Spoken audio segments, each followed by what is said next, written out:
Guam is at a crossroads. On one hand, we have Bill 59, a bill to give bondholders even more security than they already have. On the other hand, we have Bill 73, the tax revenue anticipation note. This Bill 59 is the bomb, Bill 73 is the trigger, and if these bills get passed in the 34th legislature,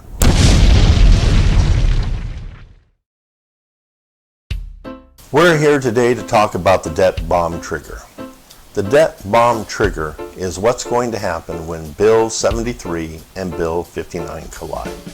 Now, Bill 73 is the tax revenue anticipation note. And contrary to what the governor has been telling us, it's not a one-year note. It's 3 one-year notes. So that makes it a long-term loan, not a short-term loan. And contrary to what the governor has been telling us, the proceeds and fees and interest will be paid out of the general fund, not Section 30 funds. There's another problem with these notes as well. There's a 10% administration fee on each note. So 3 notes, 3 fees. But there's another problem as well. When you take out the fees, that leaves only $67.5 million for refunds. Considering we have $140 million a year in refunds, we're going to be short $79 million for refunds, even if we take out the loan. So if we couldn't pay the tax refunds without the loan, how are we going to pay the tax refunds and set aside money for next year with the loan? That's the $64,000 question. Right now, our refund payments are far behind the pace that was set last year because the government hasn't set aside money or done the hard things necessary to reduce operating expenses. So we, in essence, are getting a $75 million payday loan. Now, the only reason I can see for the existence of this Tran bill is to generate $22.5 million in admin fees paid for by the taxpayer to some special interest political supporter, as far as I can tell. There's no reason for taxpayers to pay $22.5 million in fees instead of applying that $22.5 million to tax refunds. The worst part about it is the bill is guaranteed by the general fund. The language of the bill specifies that payment, interest, and fees will be paid out of the general fund. And if that wasn't enough, these notes can be converted to general obligation bonds. And once they become converted to general obligation bonds, the risk is even stronger for taxpayers because now those notes are guaranteed by the taxpayers in the general fund, not Section 30 money. So now let's look at the bomb, Bill 59. Already we have given bondholders collateral with the business privilege tax payments, but giving them more credit reaching into the general fund. That's the same thing that happened for Puerto Rico. That's why I call it the Puerto Rico poison pill.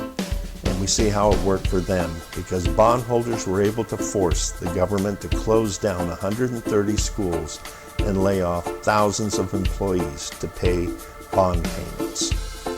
And now Puerto Rico still is in a debt crisis, and the Federal Control Board has announced a series of recommended cuts, beginning with closing an additional 300 schools. On top of closing an additional 300 schools, the board is recommending that 75% of public agencies be closed as well. A freeze on government wages, a cut in working hours, a cut in pension benefits, and they're recommending a cut in health care benefits. They're also recommending to raise taxes and also raise fees. The senators are looking at also selling assets like the airport, public beaches, and even the commercial port to raise money to satisfy the bondholders. And now Calvo wants an urgent vote on this $75 million loan so that he can pay tax refunds in days instead of months. The only reason I can think of is that his financial house of cards is beginning to tumble. We have operational deficits in excess of $100 million. All the agencies are in arrears on paying their bills. We're looking at another deficit for 2017. And this bill basically is taxpayers bailing out the governor from his bad policies. So what happens when the governor is forced to write that $75 million check to the financial institutions off island and it doesn't clear?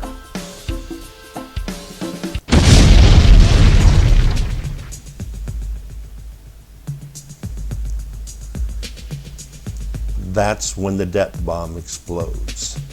And as the debt bomb explodes, remember, all the debts as a result of 73 and 59 are guaranteed by taxpayers and the general fund. So the debt bomb will be the trigger that forces the president to sign documents giving Guam our own federal board of controllers right behind Puerto Rico. And as soon as that letter has been signed, then all the government of Guam agencies will have their own federal controllers supervising all aspects of the financial operations of the various agencies and departments of the government of Guam. To prevent that, follow this page. That way you will have the latest information on the actions of the government and the legislature to help protect yourself.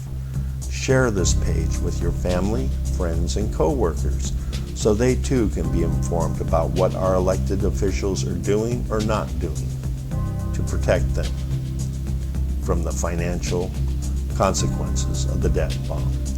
And act. Make a call, send an email to a senator and tell him no more debt.